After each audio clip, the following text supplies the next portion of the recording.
Good evening, everybody. Welcome to the stream. It's Monday, it's 8 o'clock where I'm sitting, and today's Gamemaker. The theme today is going to be level design, because that's what was voted last time. I hope some of you might have some questions. Otherwise, I'm just going to talk about this for as long as I can, and then you can have a nice nap while I do that, because that's going to be a lot of talk. So let's start out by saying hi. How's everyone in chat doing? And then drink a little bit of coffee and wait for the chat to later catch up.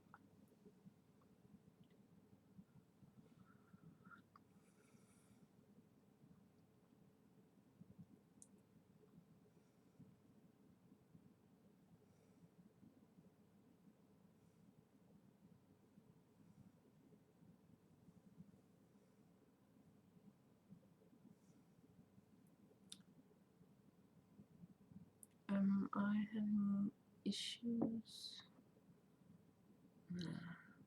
Let's see.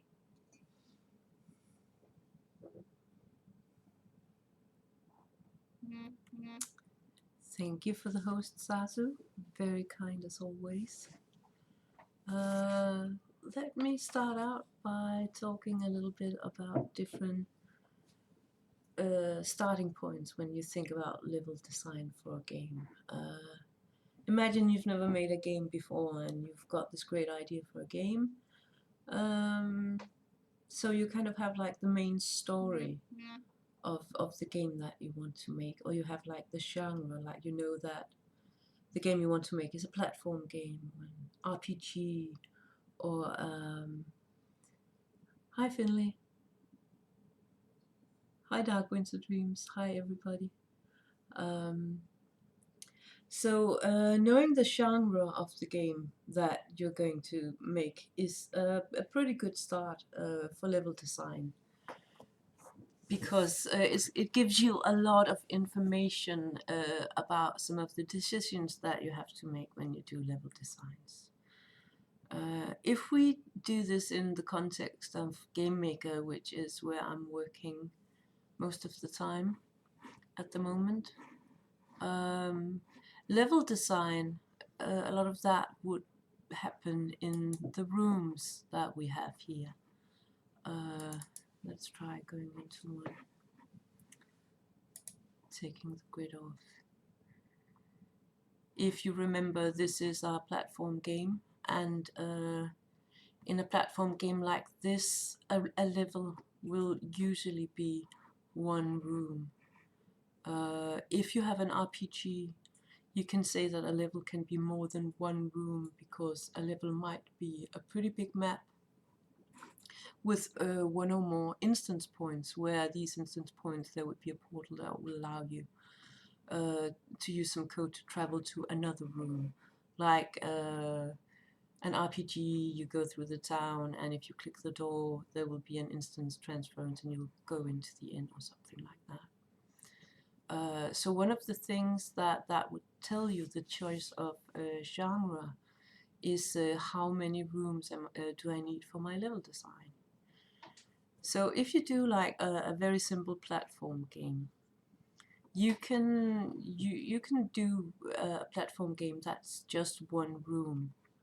A room can be a lot bigger than screen size. I've talked about that before. So your room or your level could be several times your screen size. If we go to RPGs again, think about World of Warcraft, where you can say that the map rooms are so large that they can only be contained on a server. You wouldn't be able to have them on your computer at home. So server client is a really good thing there.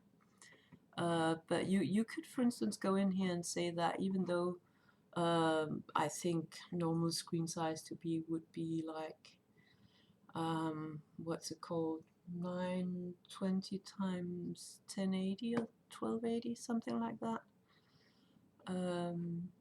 And you might want to say, I'm going to do a platform game, and it's going to be like 2 screen heights.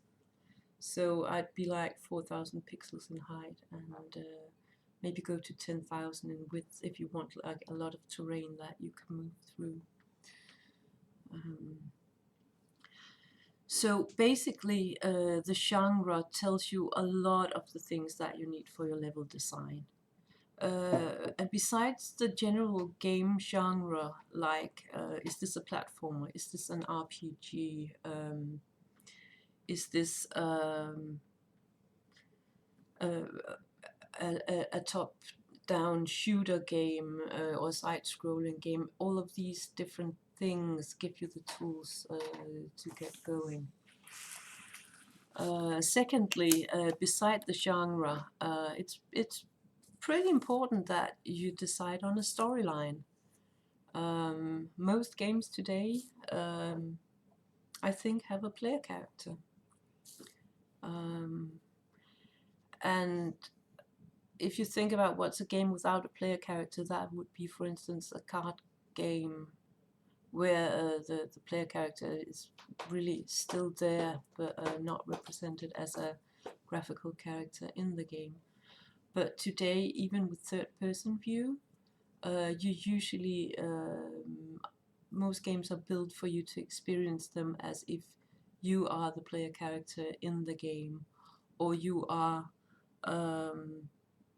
for instance, in strategy games, you would be like the commander of an army looking down on all your soldiers.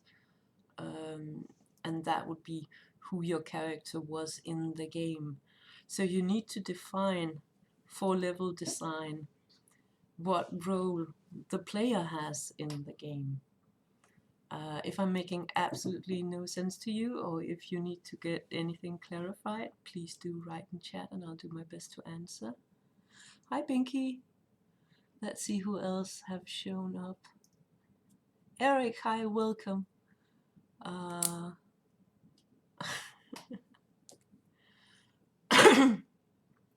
Yeah, Benny still look ready for a hug here. Let's just zoom in and look at him. He looks so cute. That way it looks like something is actually happening on screen and it's just not all about me talking. In a game like, for instance, a platform game, part of the level design would of course be about doing a lot of testing that you don't do impossible levels, because you have the jumping factor, and you might want to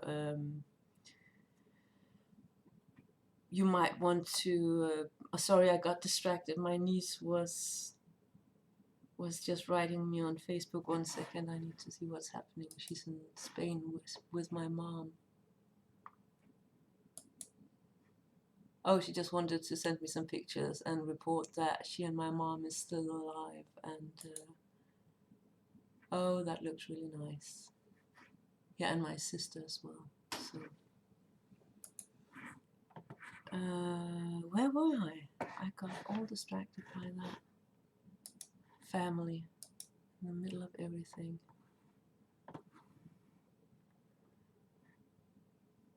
So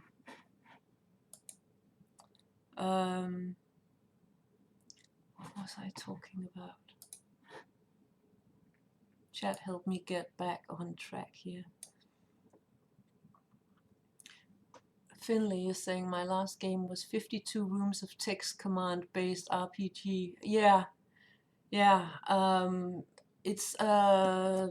It's pretty easy to get to use a lot of rooms when you make a game, because every time you have an idea that requires a change of scenery or a drastically different code, then because you have to use different skills than in other situations, you want to change room.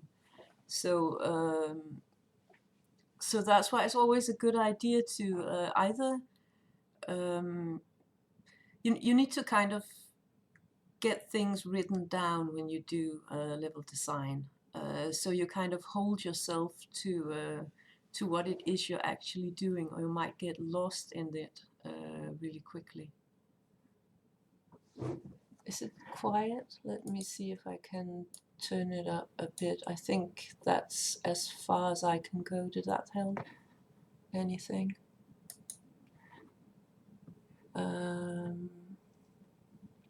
Yeah, that's the maximum I can get it to from my end here. So if you really hated the part of school where you had to write essays and stuff like that, it's okay. You don't have to sit down and write pages full of storylines unless you're doing a complex RPG where you have like an entire line of guards and stuff like that lined up to be, and that the player needs to understand all that to play the game. Most games, what you need is list of characters and what the main purpose of each level is, because it's the purpose of the level that is the main guideline for what you're going to have to work with in design.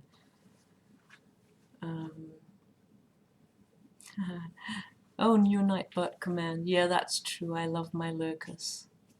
I started out as a lurker as well. Twitch is a good place to lurk. So when you kind of figure out what is the storyline, and the storyline can be pretty simple. I mean, if you take like classic Mario, wanting to go and save the princess, and then sometimes the princess is another tower, and what the story really is a line of obstacles that your player character have to find a way around, and where there might be some more or less simple solutions to how to get around these different obstacles. A good idea, and something you might have noticed from a lot of games, no matter if it's a platform game or if it's an RPG game, is that the first level or part or first chapter or whatever you would call it of a game is usually smaller than what comes later. If you're in an RPG game, your starter zone will be like a microcosmos version of the game, because a starter level is usually designed to be a tutorial level. So that's always a good way to start out if you have an idea for a game and you're like, where do I start out with this? Start out by thinking about what are the absolute basics that my player needs to know to be able to navigate this game. Not about giving away clues to entire storyline, but unless you want to do that, but giving away clues about the game functionality. So making it very clear, for instance, that when my mouse cursor moves over something and it starts shining, this means I should click it or pick it up or avoid it or whatever you have chosen. So level designs is very much about taking your creative ideas and kind of doing set dressing with them. It's like making the stage clear so your player will be able to go through and perform the activities that you want them to be able to perform in a certain room. A part of game design and level design that is often not something you think about right away is the rooms that comes before the game start. And that's something I've been looking into quite a bit lately, because, well, I'm doing these tutorials and I'm thinking a lot about the structuring of a game, and you have some different things. Like in the absolute beginning, you would usually have some kind of a splash screen where you have like an image, the name of the game, the name of the company. Like if you're thinking Sims, you before the game even starts, when it loads up, You have like EA Challenge Everything, and old school it was Max's Games, and the Sims Diamond rotates and stuff like that. And that's really a level design still, but it's passive, a kind of passive level design where you have to make it all happen, but you still have to think about how is this game going to react if, for instance, during these intros, the player presses the escape button.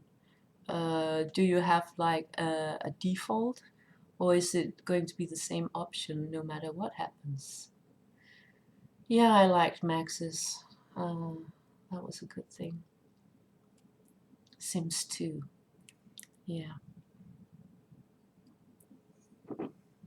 I'll drink a little bit of coffee.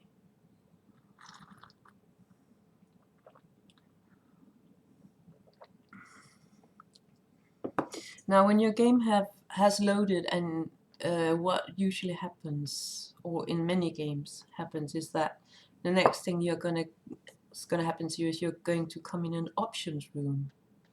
Yeah, players pressing buttons. I don't know what they're up to, but you have to think about it, because it's a good idea when we all if you've played a lot of games, you know that there are some things that we are just used to being the default solution. If I play a game and I press escape, for instance, the option menu should appear, or at least I should skip this this bit of video that the game started throwing at me, so I can keep the game going and stuff like that. And when you're the game developer and not the player, you have to take the decisions about how much of this am I going to put my players through, when am I going to do it, and how am I going to do it. I of course encourage people to don't overdo stuff like that. I mean, we're not, if we're an indie developing, let's just say anyone just playing around with this, let's call ourselves indie developers. If we're indie developers, we don't have the surplus of hours that Blizzard or EA or Rockstar or any of these big game development people have. So you have to kind of prioritize what's important when you're designing your game from start to finish. You might have other rooms beside, for instance, you might come into an option room. That would be a level that you need to design and figure out, does people get the option to go full screen or just plain windowed mode? Do they have different screen sizes to choose from, resolutions and stuff like that? You need to figure out, should they have if there's any kind of sound in your game, should there be an on-off button, or should it be like a more advanced option to regulate sound to a certain percentage? Those are like some of the most common options. Also, you need to figure out, is this a game where people save, or is this like an instant death game, hardcore, when they die, what happens? And all of the answers for all these kinds of level design, the more technical levels, or what you might call them, that's kind of decided by the type of game you decided to make. If you want a multiplayer RPG game, you need to make, you might not want to be able to save locally. You would need to do a server save instead. But as long as you're talking small games locally played on the computer, if there's any way the player should be able to save, you need to make sure that's available both in the options menu, so you can load a save game or choose to start a new game. You need to choose how many saved games should be available.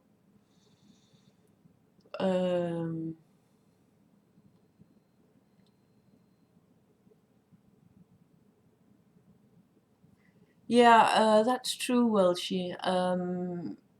There's this expression from media, both theater and you could use it in game as well, and it's an expression that's called "kill your darlings." And what it's mainly about is about the fact that you might have got an idea that you think is like the best idea ever, but when you test this with an audience, if the audience simply refuse to respond to it in the way that you thought that they would, like an area that you run a game through alpha and no one ever goes to an area, or you build in a joke and people come back to you and say that's really not a joke, that's kindly boring or offensive or something else. That's why we do alpha testing. That's to test our own darlings, all the things that we've really worked to put into the game and that we thought were brilliant ideas, and to test out whether this is just us or if other people respond in the same way. So let's just take that one in there at the same time. Alpha testers is a very, very big part of doing efficient level design, because people don't think alike and we tend to get stuck in our own ideas sometimes. So at least 2 sets of eyes is a good idea. Oh wow, I already talked for 20 minutes. That's pretty okay done. The next thing I decided to talk about is that when you figured out your genre and you have an idea about your storyline, that is going to, and you kind of figured out that you want your player to go through a certain development in a game or through a certain path in a game. When you kind of has that roughly outlined, that helps you get a list of necessary graphics. And this is where we get to the part that you'd usually think about when people say level design, because these are the very direct levels, the experiences that the player is going to go through, what they're going to see on the screen. But if you've watched my Gamemaker things before, graphic is interesting and necessary, but there's a lot more behind the graphic that you need to be aware of before you even get to the graphic part of the game. So when I talk about necessary graphics, one thing is like the actual levels. Let's say, for instance, I decided that this is going to be a platform game, and my platform game is going to have, there's going to be no save options. You start it up and you play. The only save option is going to be built in the levels, so if you get to certain checkpoints and die, it'll restart you at that checkpoint. But there won't be anything like next time I start it up, it'll remember I was at that level, because it's only going to be 5 levels. So something you can run through in 10 minutes in a speed run or something like that. I know that that gives me some things initially. I know I'm going to have like 5 rooms for levels. That's going to be the actual levels that my character is going to travel through. I know it's a platform game, so I know that if I have to have an options menu about key bindings, my key bindings is going to be focused on moving left, right, and jumping, because that's the main functions that you have.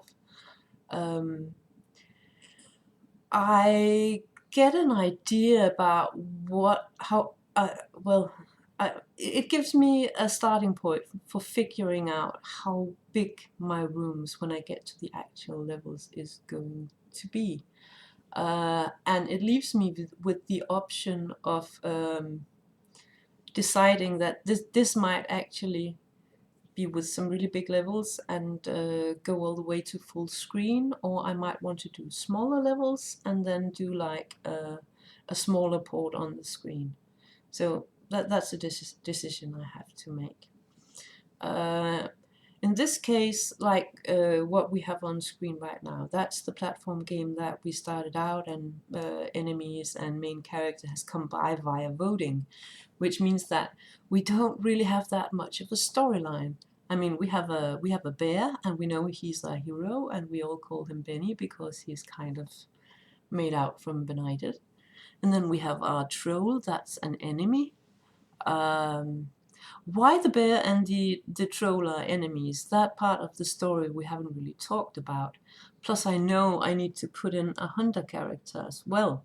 The hunter character and the bear, you can say that there's kind of a natural relationship between those two. So I could go out and say, oh, definitely, I need like a Bugs Bunny Great White Hunter, where it's bear season, and he goes hunting for bears, and the bear tries to hide or tries to move away. And that might put us in a forest, and the forest might be the reason we have the trolls. The trolls, yeah, you might say that trolls steal the honey. That would give us an excuse to go in and do some graphics and say, well, in the first levels, the only enemy we're going to have there is going to be like the local enemy in level 1. It's a kind of a simple enemy, basic, you jump on top of him, he dies, if he runs into you, you die, so not a high threat level. And maybe the reward you would get when he died would be in the form of a honeycomb or something like that, or a jar full of honey. For instance, a jar full of honey would be nice, simple for something used for a power or something like that. It might also open up for the opportunity of saying what other kinds of enemies do we have when we are in a forest, or what graphics do we have when we are in a forest. So we might also want to figure out what is this bear's final goal in a very short story with five levels. Is it, for instance, this, if we say the hunter isn't in level 1, but might appear in the beginning of level 2, so it might be a storyline about a curious bear in level 1 who walks around and experiences his surroundings, and level 2 runs into a bear and then tries to somehow get rid of the hunter, or so you could have like a big hunter as the boss fight at the end. Yeah, he might have to reach his cave, and it would take him 5 levels to get through that.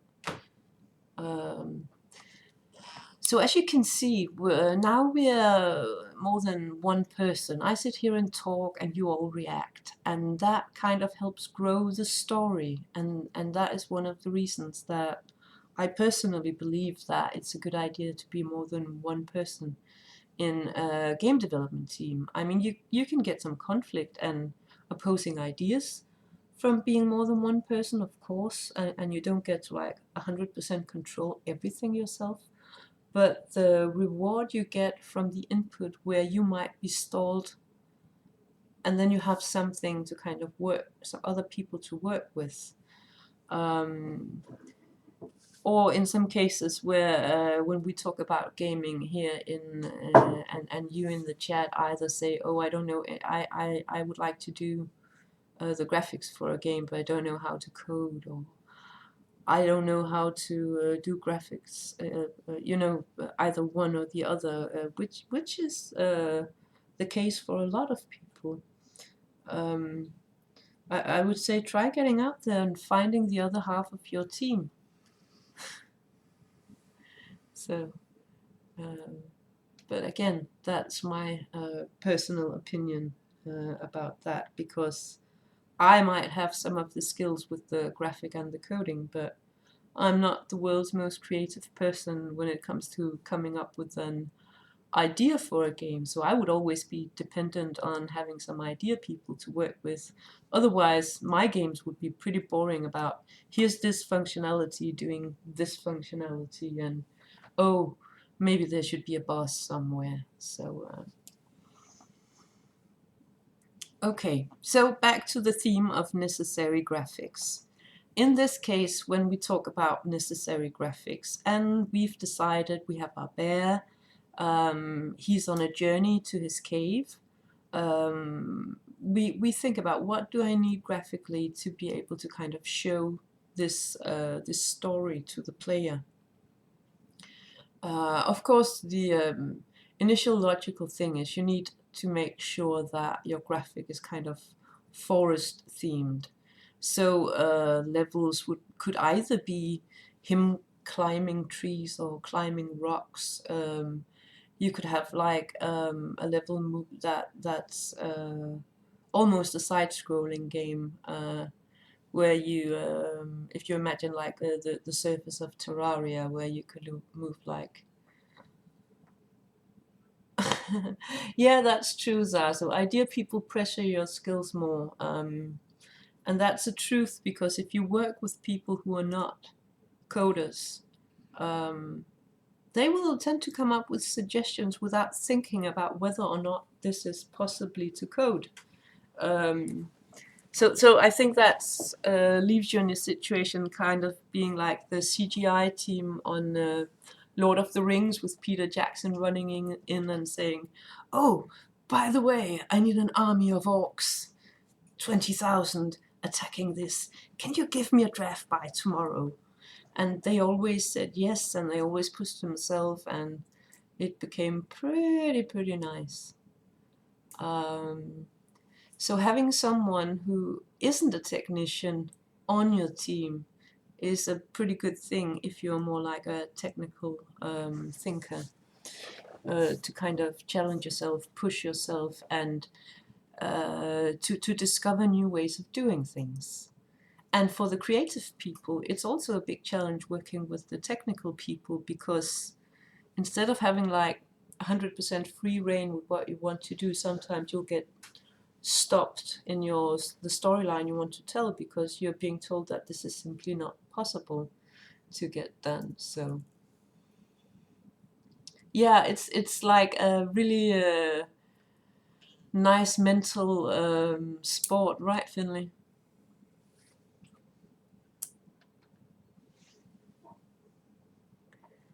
Um, so so it's always a good idea to, if not finding someone to directly work with, at least find someone who would be willing to be an alpha tester or something like that.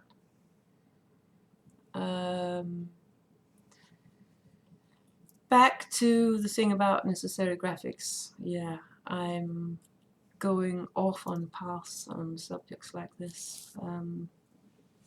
What I'd usually do is I'll start by simply sitting down and list the number of rooms that I've come up with that I need. So in this case, I would grab my paper and pencil and start writing down. And I would write down each room at the top of a piece of paper. And then I would... apparently my family is very active on Facebook tonight. Well, it must be that Spain. I write down, for instance, room 1 splash screen, and write down the graphics I need here is a graphic for a presentation of the game. In this instance, perhaps it would be the purple bear looking lost with trolls hiding behind bushes, the name of the game, and at the bottom, the name of whatever my game production company would be. And second screen would, in this case, probably be the options room with the options like start new game, because 5 levels are not load game, but start new game or settings. So you can go in and set, and settings, that would be choice between using arrow keys and WASD. I'm not sure I want all of my family in our group all the time, Sato. This is kind of my personal passion. They're welcome to watch, of course, and everything.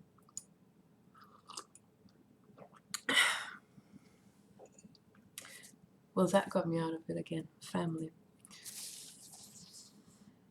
It's when I would write down, as said, the room. I would write down my options menu first, my splash screen, my options menu, and then the next room after that might be an empty room only with some creation code in it. If I had a lot of creation code I needed to have started up, I might just have that in a room with nothing else in it.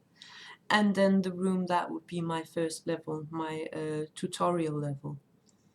My tutorial level would be a list of the backgrounds, or if you remember from when I talked about using tiles for graphic, what tile sheets I would need to create for graphic, what characters that would be necessary in the form of player character and non-player characters, and also if I, for instance, had text objects like a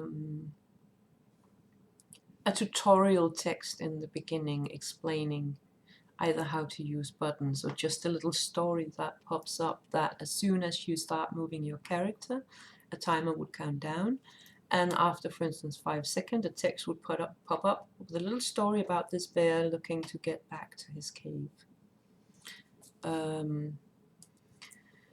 And then describing each level, who's there, what functionalities I would need for each level, because often the functionality can inspire the graphic. Like, for instance, you know, you need to go to the next room somehow to get out of this level and into the next level. How do you do that? Do you pass through a cave? Do you climb to the top branch of a tree? How does this happen? That can inspire the bit of graphic there. And thinking about when you go to the next level, what happens then? Is your character walking out of a cave and into the next level, or are you just plunked from the sky down to the level, or what happens? And as I talked about with RPGs, where you have these often enormous maps, with instance points like dungeons, the inn, your skinning trainers facilities or stuff like that. Do a drawing where you do like a little map about what you're going to do. So we have like perhaps just a right map in the middle, and then draw arrows out from that map to each place you need to travel to from that map, so you can start plotting out on a great square how far these points on the map should be to be interesting. So you can test out, for instance, on a big map, if I travel from the inn to the trainer, is this going to take a long time? If it takes a long time, should I put a quest somewhere underway? Should I put up pointers for my players and stuff like that? So as you can see, level design, it's an extremely wide area with a lot of different areas of expertise. On big games, you'll have a lot of people working with level design, from conceptual artists, because you have to decide what art style is my game going to be. Right now, my art style for this platform game is what can be done quickly in GIMP with a spherical tool. That's basically the art style we're going for here. But I might have thoughts about the mood that I want in the game. So you might want a game with a more upbeat feeling, with a lot of pastel colors and little jingly sounds, like Stardew Valley, for instance. That's like a pretty upbeat game when you look at it visually. Or you can have other game styles, like if you go to a totally different land, but that's still, it's basically the same. You have a Stardew Valley where you kind of take care of your farm, but a game that moves around the same way a lot is Diablo 3, where when you look at it, it's a rather depressive art style. There's not a lot of bright colors, and the theme is very dystopian in its own way and very horror-like. So you can have games that has a lot of the same mechanics in them, but the story they want to tell is very, very different. So even though you know your genre, if you don't know your storyline, it can be hard to choose your graphics.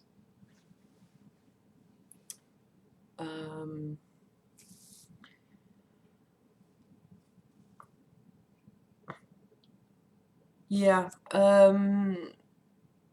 What else to talk about here? Necessary graphics also include what you might call props. In a lot of games, there are things you need to find in a platform game. It can be if you get to this hardly accessible platform, there will be some kind of bonus hidden on top of this platform. And you need to figure out what is that object going to be and what is going to be its graphical representation. Like we talked about in this case, if we say trolls steal the honey, you could be like, you kill the troll and honey appears. That's decisions that we've taken.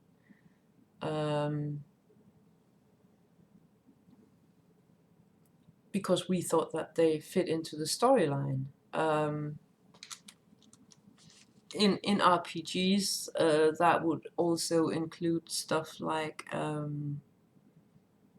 designing outfits for your characters, because depending on, in that way, level gets an extra meaning, because it's one of those games where beside just moving physically through the levels, you can say you also have you move through levels in time, because your character develops from level 1 maybe to level 100, and on different levels the way they look will change. If that happens, you will, in your level design, also have to think about that somewhere around options, either before or after options, you need to do a character creation room and figure out the code for how to do character creation. And you need to figure out the things that your character is going to find, how these things are going to be distributed throughout the levels that you've made for them. If you don't do that, that's when you have people doing reviews of games and either going, oh, this game was way too easy because for instance, it was a platform game and you could jump anywhere right away. There was no challenge in it and just went straight through it. There was no real obstacles or stuff like that. Character generation is fun. As you might have noticed in several other streams, character creation is like an entire game in itself. So modern games, especially RPGs, is like a series of mini games that you go through to solve quests. So there's a lot of you have to go through a lot of different stages of game design when you have that many different aspects of a game. That should be possible. So at some point when we're done with platform gaming, I think it could perhaps be fun to do something on an RPG and show some of the different aspects that you work with there as well.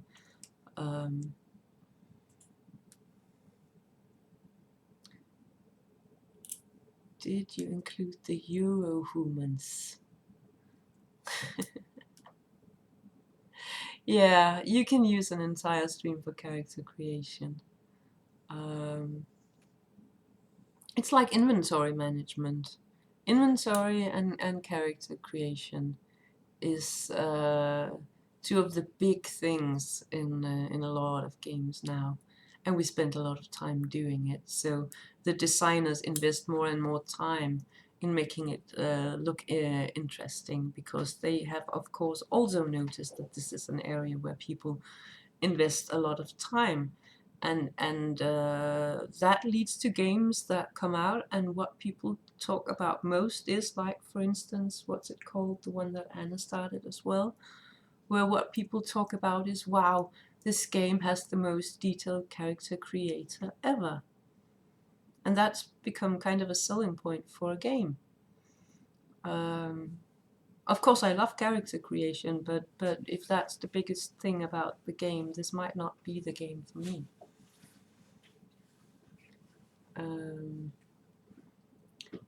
And the same thing about games where, oh, we have the most complex inventory management system ever created in a game. Okay, that sounds very nice.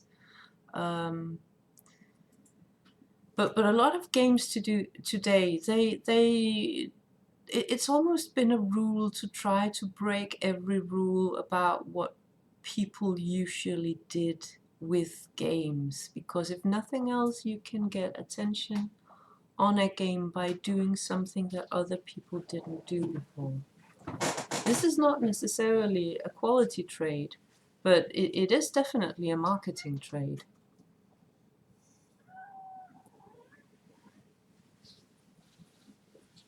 This is definitely one of the most boring streams on Twitch right now. I'm pretty sure of that. I'm gonna drag people in here, and maybe I should get a whiteboard for the next time. Yeah, Finley, I totally. That is the perfect game for a lot of people, focusing very sharply on those aspects. No doubt about that. So if you, for instance, do a lot of things with character creation, you know that necessary graphics around your player character all of a sudden went from not so much to a bloody big deal.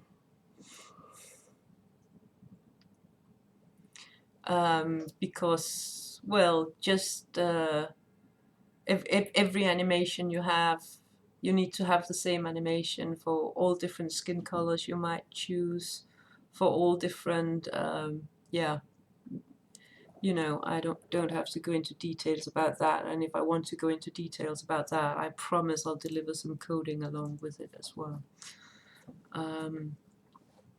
So when you are done with thinking necessary graphics, the next thing you can say that you do is that you kind of run through your game from start to finish, and what you're looking for are lack of story,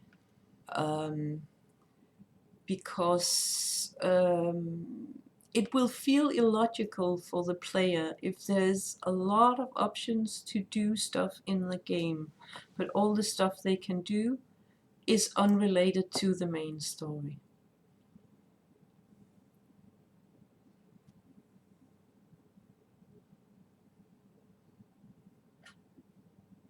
Yeah.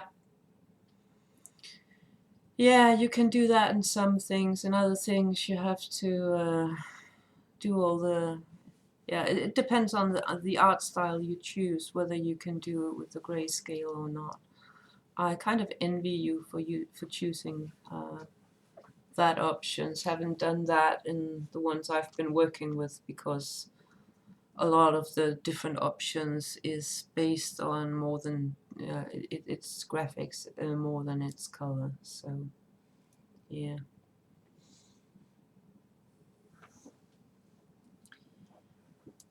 So to get back to it again, you get your genre, you figure out what is my main storyline, you figure out in my storyline what are my enemies, who are my friends, what are my tools, and how are these things distributed throughout your level. And one of the things that I can't give you any recipe for whatever is what in the end will make this a game that people will want to play, because we all have different sense of humor.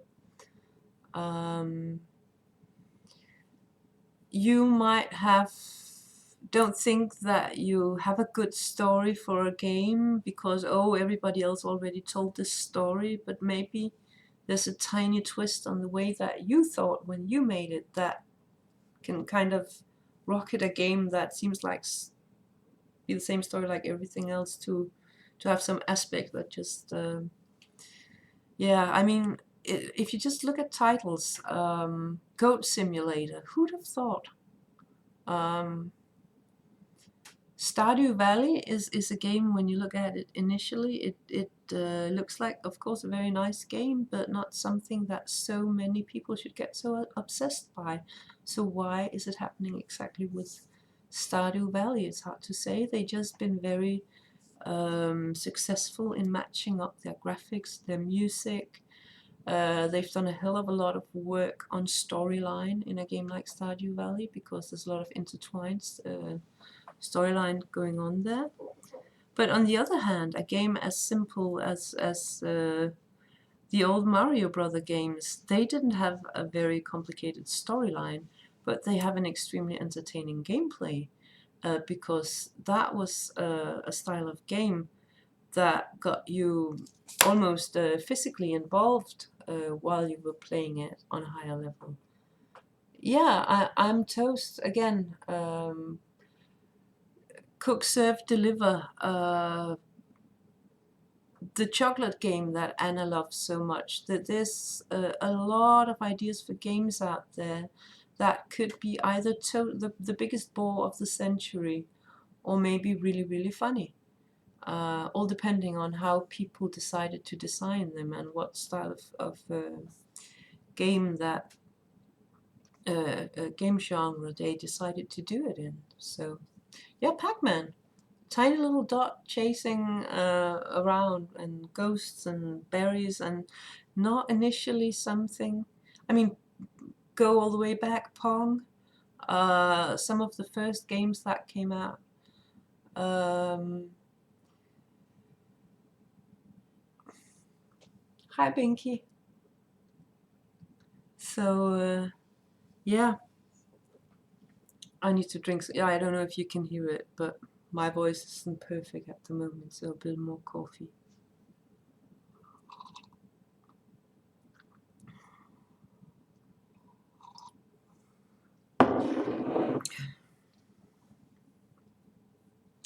So how about tools? There's a lot of tools that you can find online to help you out with figuring out how to do different games. But basically, the only tools that I really use, beside for whatever, like the tool I'm using at the moment is Gamemaker, or it could have been any programming languages and compiler combination that I had for doing a specific style of game. And then I have my GIMP for doing the actual graphic, but otherwise, most of my planning process is very, very old school pen and paper,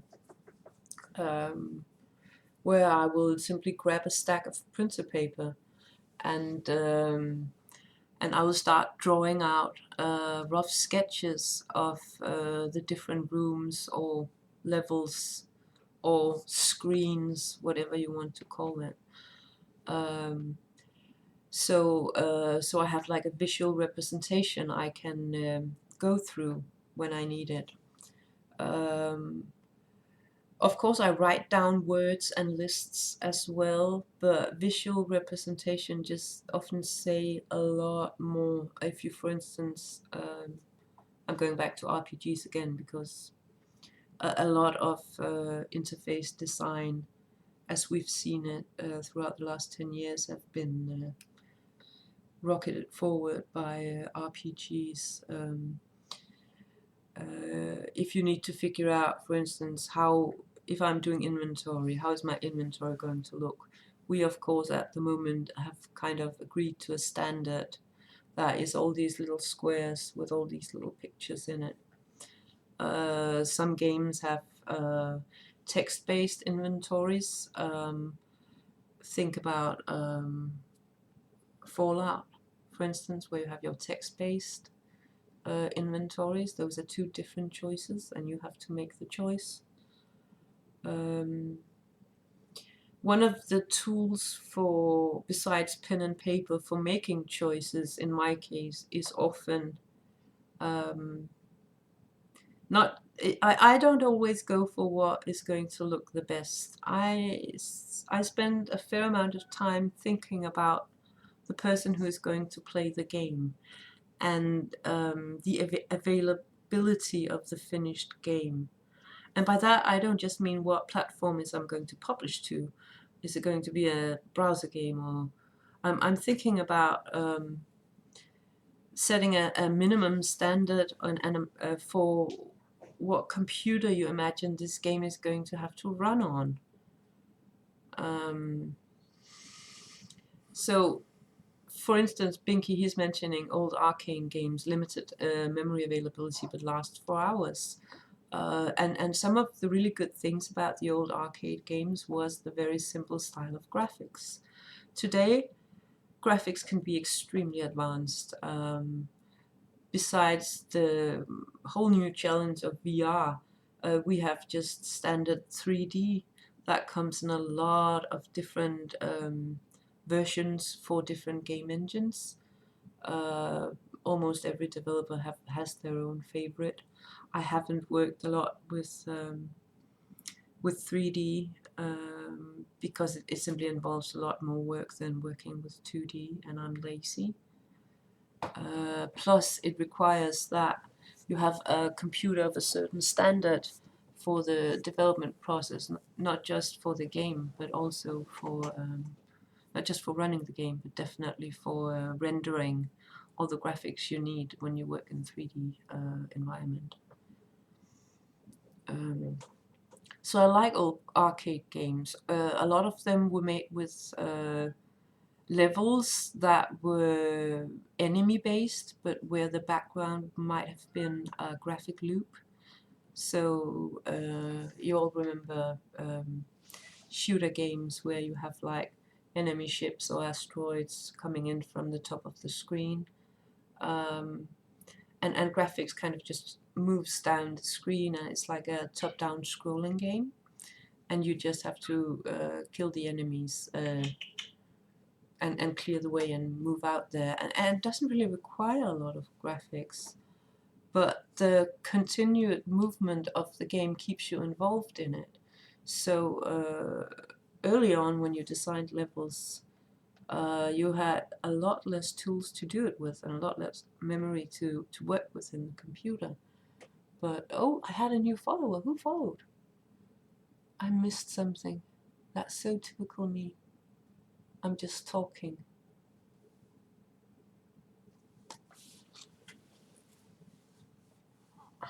Well, if I had a new follower, welcome. And welcome to all my followers, also the one who's been here for a while. I'm always grateful that people want to come and hang out, especially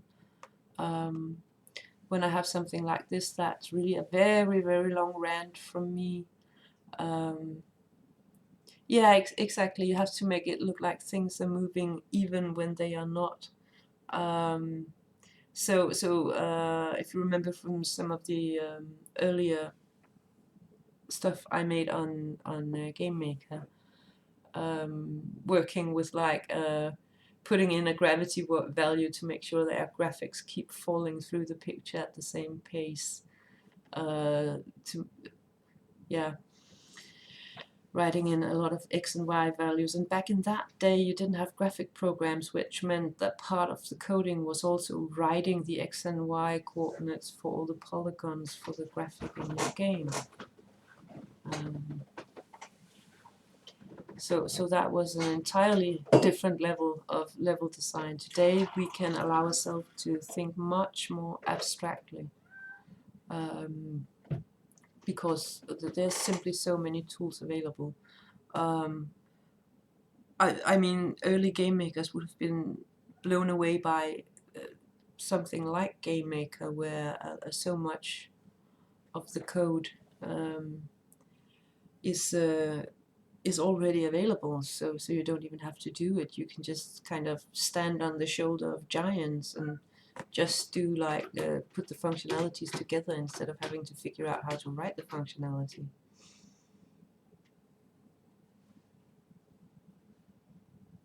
Well, writing game engines is I've mentioned that before.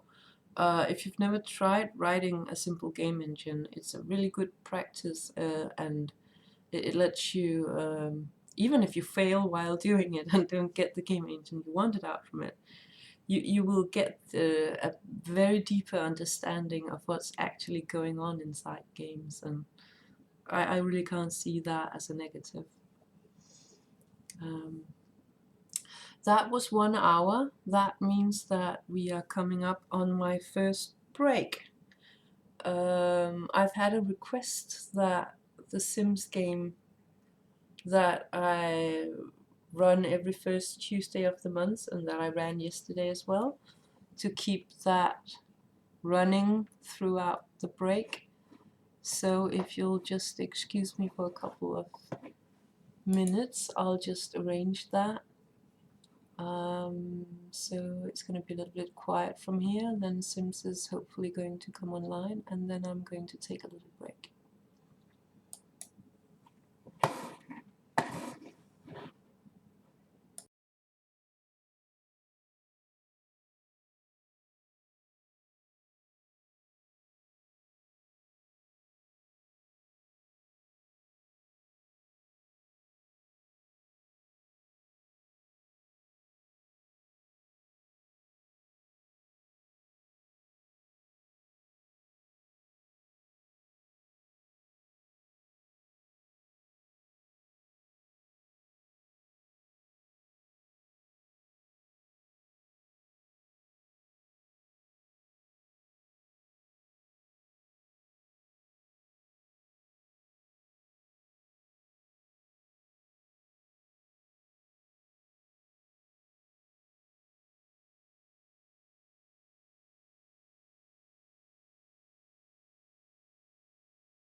Okay, I am back. The worst part about starting up a game of Sims is always wanting to keep on playing a game of Sims. Right now I'm just watching this pop-up message. It's a pop-up message for moders that Fireflash wants him to dig up some incriminating information on someone. I mean, with my luck, it's probably Fireflash wanting to dig up incriminating information on me once again, since apparently I'm the criminal in the city. So, oh well.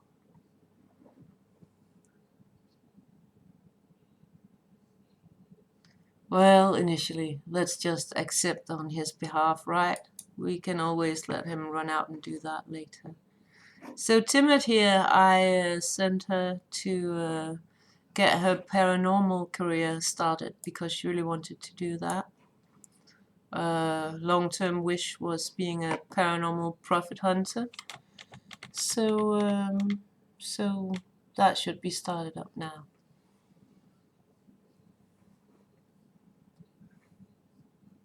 Well, I don't know if Fireflash is an evil mastermind, but he is definitely supposed to be an evil genius of some kind.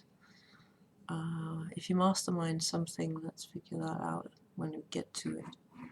Oh, let's see, you could just, pay the bills now that she's here anyway.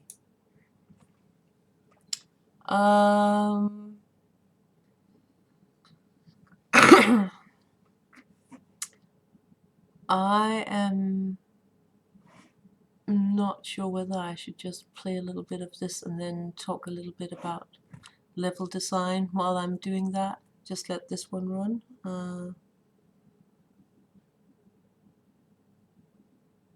Because you can see there's a lot of examples about level design in Sims as well, or you can say there's some decisions about not always being the one doing the level design, but letting it be up to the player. Though of course if you want to put built-in features in a game, you're again looking into a whole new level of coding that you need to work with. But you're a good girl, you pay the bills and make sure everyone is doing okay, Timid. So, well, Sims is fun. I like playing Sims. It is one of the games that I've spent most time on ever, I think.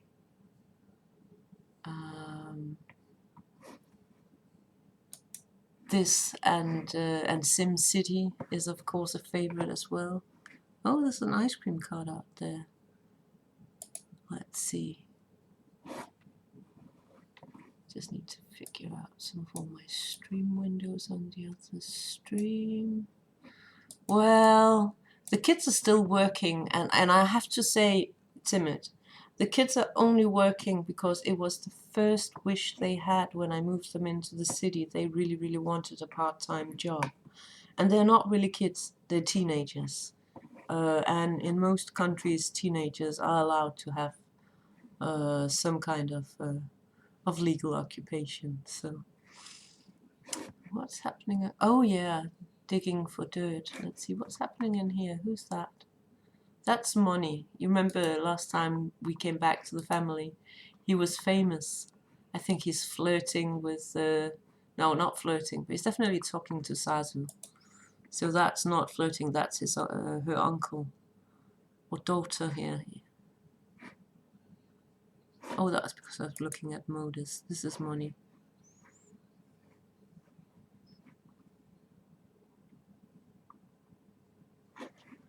What is he doing? Is he taking good care of his job? Well, we think so. He still has this paper boy outfit. Haven't put him up to doing anything writing or anything like that. If you remember, his long-term wish was to be a heartbreaker, which means that he really wants to be the boyfriend or lover of 10 different Sims at the same time. That is pretty hard to achieve.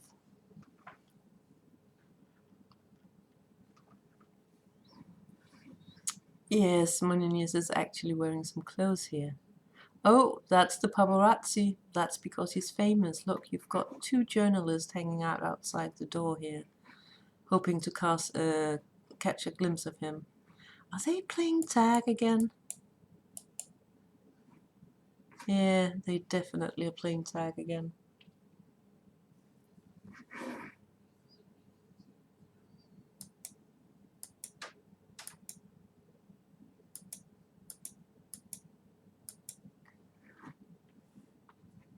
So, let's see. Timid Bunny is like the newest member in the family. And we just got her into this, and it says that to be good at her job, she needs to investigate paranormal activity, collect spirits, and get some logic experience. Honestly, if she should get some logic experience, I should, oh. Modus just got slightly famous as well, just because he's the brother of Money. You're all gonna end up being slightly famous. Yeah, I think you're at work. Yes, you are. You're at work till 7 o'clock. Remember, you can at any time decide that you don't really want a part-time job anymore. You just have to say so, and then I'll make you quit. Because honestly, I'm pretty sure that you can see here, your school results might not be the best in the world if you spend all your time working and not doing your homework instead. Yeah, I was thinking about maybe doing a LAN party room for you. Oh, wait a second. Something just came up in messages up here. Timid needs to do ghost hunting work. Spirit invasion. If you want to start the work now, click at the button. Sure, sure. I think definitely. Let's see Timid do some spirit invasion work. Go for it.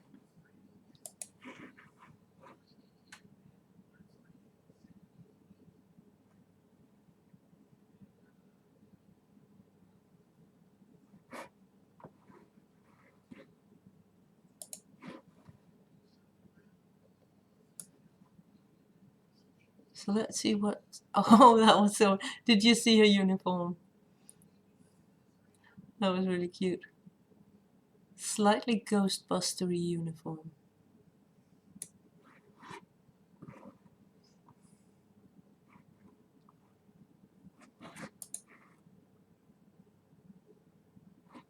Okay. Let's go out and see what this. So here it says, drive out the spirits. Sure. Go and drive out the spirits, please. Let's see if we can get to go in there with her. Well, it's going to be one of those, she goes into the building and then we don't see her for a little while.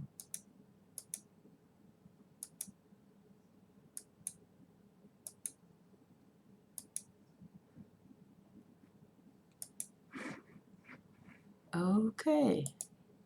So there seems to be some local mist in here.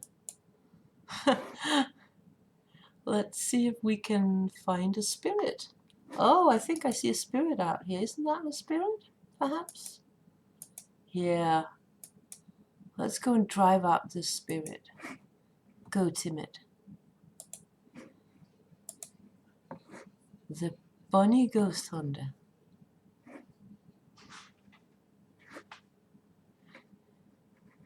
Oh, that was a deer that just jumped by there. Oh, the message from the one who hired you. I'll never talk in front of my mirror again. I think I said a magic word and now my home is full of spirits. Please catch them. Well, that was one. Oh, there's one over there. Let's get that one as well. Ooh. Someone just bought me liquids. This is awesome.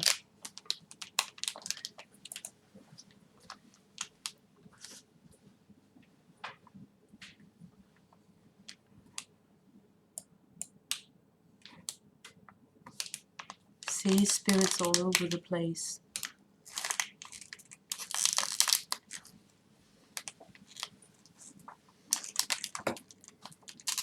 And look, you get money every time. Or was that because Welshi and Zazu got home from work, perhaps? Oh, there's a tiny dog in there as well. Loving that pet's expansion.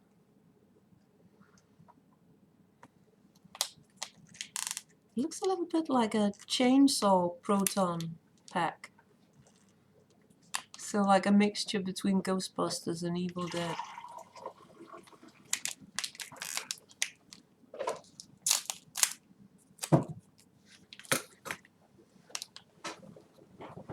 Okay, that was 3 out of 5. Oh, I can see one over there as well. Go get that one. The excitement of being a ghost hunter. I mean, it's not really like the world's most action-packed game, but something is happening at least. Oh, apparently the spirits you've caught so far have been friendly spirits, and you can actually monetize on these spirits. They have different values. So you can, apparently you can sell them when you're done catching them.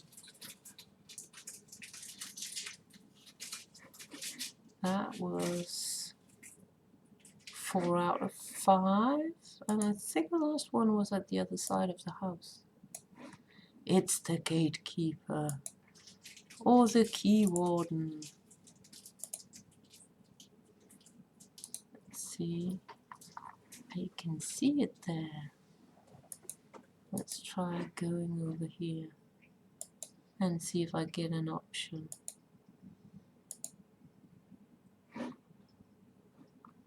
No, it went away. Where did it go? Darn it, that's the last one she needs. Where's the last ghost? Where is it? It went away.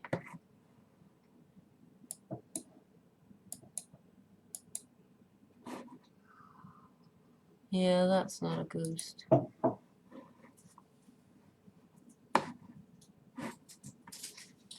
She seems to be able to... Can she find them on her own? Oh, apparently, okay. These are like the really good teens. What just popped up here was that Sasu just made her homework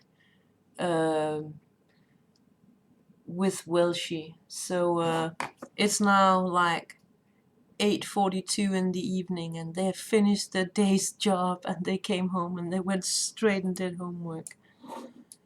I mean, seriously, it was, if I was in a team that was as organized as that, or knew a team that was as organized as that, I'd be pretty darn proud.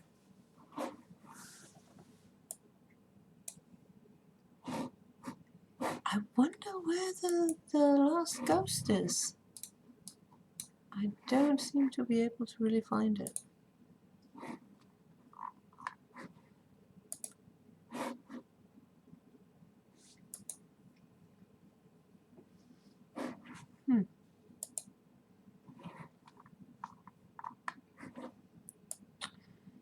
Well, let's just let her walk around a bit and see what she figures out.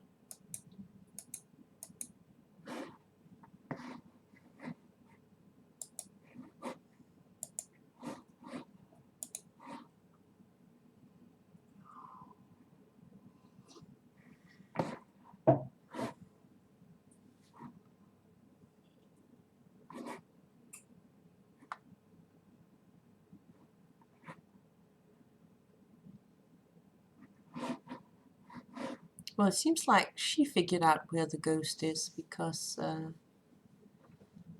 but apparently every time she tries to find it, that dog wants to do something. Yeah, go find the ghost. Maybe it's on the 2nd floor.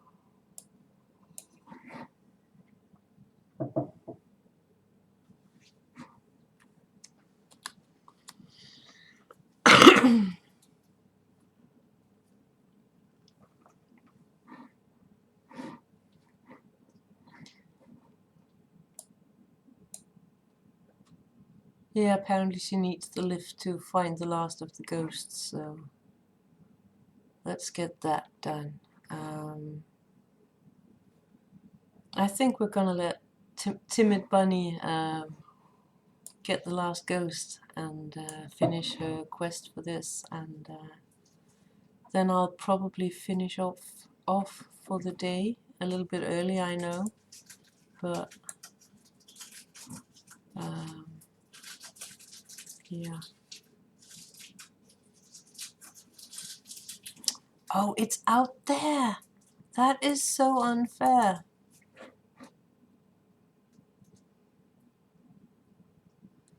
Please go out on this ledge and catch the ghost. That's not fair.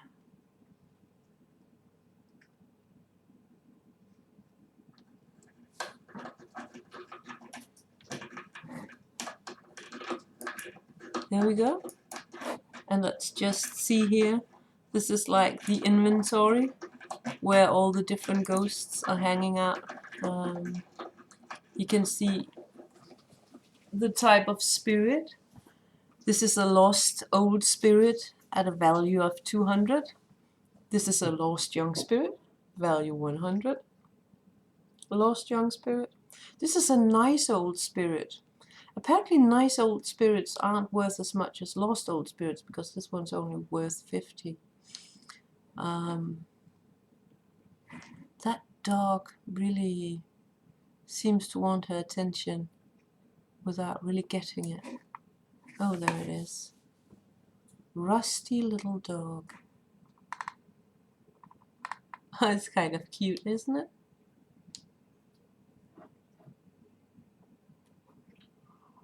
Is that a puppy? Yeah, she needs to get home as well. You can see she's hungry. Let's make sure that Timid Bunny, she gets home, gets something to eat.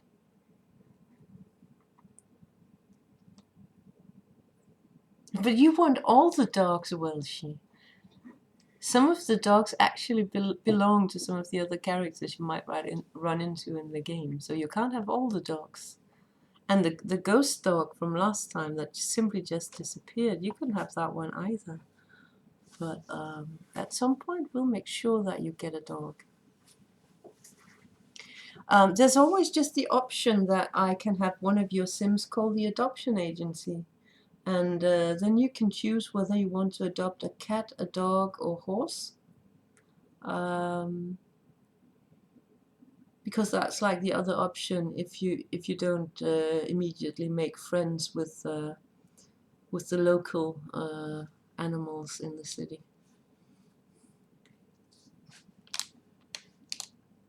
You have to make friends with them to get the animals to move in with you, Welshie. That takes a little while. So Timid is home again.